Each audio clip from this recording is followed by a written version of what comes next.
Baik, assalamualaikum warahmatullahi wabarakatuh. Di sini saya Muhammad SB Suhada ya, dari jurusan Pendidikan Bahasa Arab kelas A Universitas Negeri Maulana Malik Ibrahim Malang. Nah, jadi di sini saya sendiri bersama Ustadz di samping saya lagi berkumpul santai ya, berdialog perihal mazhab. Jadi di sini kita akan membahas tentang mazhab itu seperti apa sih. Jadi kan udah di-share pertanyaan dari Ustadz. Jadi kita akan diskusikan di forum kecil ini. Untuk pertanyaan yang pertama, langsung ke perkenalan aja. Monggo Ustadz. Bismillahirrahmanirrahim. Assalamualaikum warahmatullahi wabarakatuh. Waalaikumsalam. Nama saya adalah Mursidi. Saya akan menjawab pertanyaan yang akan ditanyakan oleh ya. Terus pertanyaannya monggo dibaca. Oke. Jadi untuk dialog yang pertama itu, mengapa umat Islam itu perlu bermazhab atau bermazhab itu? Mengapa alasannya? Jadi monggo bisa dipaparkan Ustaz. Kalau menurut saya, coba kita lihat secara definitif, objektif kondisi zaman kini tentang perjumpaan kita dengan Nabi Muhammad SAW begitu jauh, sudah barang tentu dalam mengikuti jejak keteladanan serta memperoleh pemahaman yang sejati terhadap Al-Quran. Jadi keteladanan serta memperoleh pemahaman yang sejati terhadap Al-Quran, kita memerlukan jalan atau sebuah metode, dan jalan itu terbuka lebar dalam mazhab, di mana kesimpulan segala hukum syariat telah diuraikan oleh para mujtahid yang terpercaya, ulama-ulama yang faqih dalam agama. Semisal 4 mazhab yang masyhur: Hanafi, Maliki, Syafi'i, dan Hambali.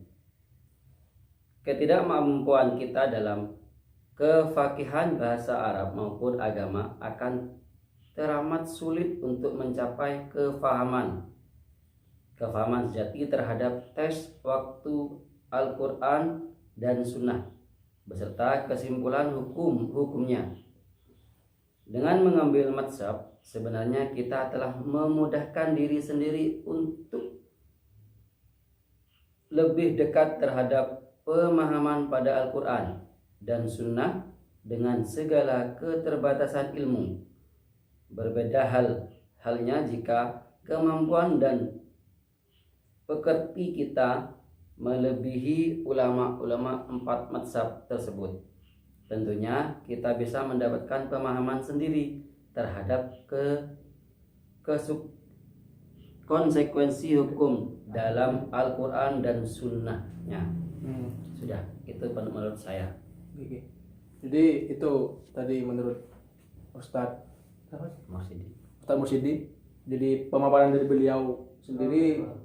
Jadi ketika kita ingin mendekatkan pemahaman kita terhadap Al-Quran dan hadis, maka lewat mazhab tersebut. Jadi seperti itu kesimpulan dari beliau. Kalau untuk saya sendiri, mungkin ketika kita mengambil hukum atau mencari dasar hukum, dalil hukum tersebut, jadi kita memerlukan mazhab ini, memerlukan imam. Tidak bisa sembarangan seperti itu.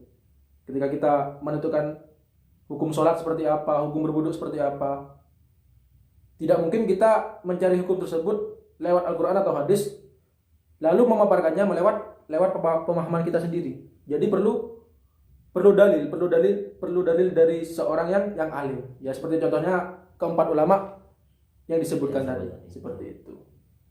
Lanjut. Baik, di sini kita lanjut ke dialog. Pertanyaan yang kedua mengenai sejarah mazhab sendiri. Di sini pemaparannya dari Ustadz Gufron. Monggo Ustadz. Ya, Assalamualaikum warahmatullahi wabarakatuh. Waalaikumsalam. Saya Muhammad Perdana akan menjawab apa yang akan ditanyakan oleh saudara Hasbi. Nabi. Bagaimana sejarah mazhab itu, Ustaz? Menurut yang saya tahu, sejarah mazhab bermula dari pemikiran atau pendapat seorang imam dalam memahami suatu baik filsafat maupun hukum dan teologi, politik dan lain sebagainya. Pemikiran itu kemudian diikuti oleh kelompok-kelompok atau pengikut yang dikembangkan menjadi suatu aliran, yang mana ada Imam Syafi'i, Hambali, Hanafi. Tuh. Pada dasarnya mazhab dalam Islam timbul antara lain karena adanya perbedaan. Jadi dengan adanya perbedaan maka tumbuhlah yang namanya mazhab-mazhab dalam memahami ajaran yang terdapat dalam Al-Quran itu. Perbedaan pendapat mengenai ayat-ayat yang dhonni, yang pengertiannya masih bisa ditafsirkan itu. Jadi di sini kita semua memerlukan mazhab, jalan menuju mana untuk mengartikan suatu arti yang di dalam Al-Quran itu masih dhonni, yang perlu pengertian lain gitu. Gitu. Itu jadi jawaban dari Ustadz Gufron ya. Baik, di sini kita lanjut ke pertanyaan yang ketiga. Apa pentingnya mengikuti imam empat? Jadi keempat imam yang disebutkan tadi, mengapa kita harus mengikuti mereka? Apa manfaatnya buat kita? Pentingnya itu buat kita seperti apa? Mungkin ada pemaparan dari Ustadz Gufron sendiri. Silakan Ustadz. Mengikuti mazhab yang empat itu sangat penting sekali.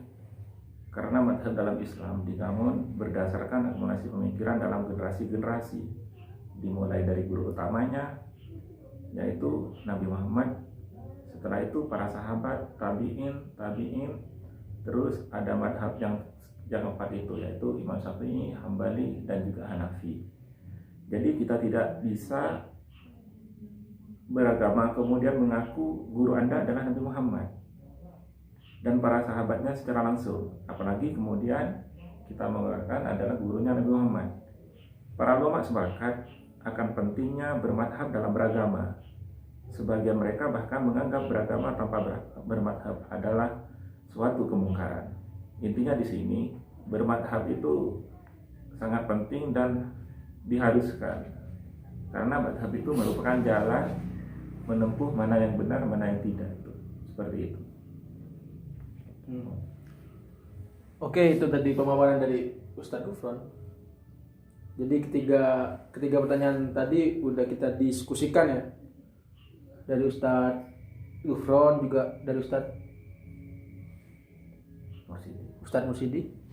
Jadi mungkin itu diskusi dari kami malam ini. Jika ada pemaparan yang salah atau salah kata dari kami, kita mohon maaf. Dan untuk yang terakhir, yang keempat adalah pertanyaan yang masih ganjal di pemikiran saya perihal mazhab ini.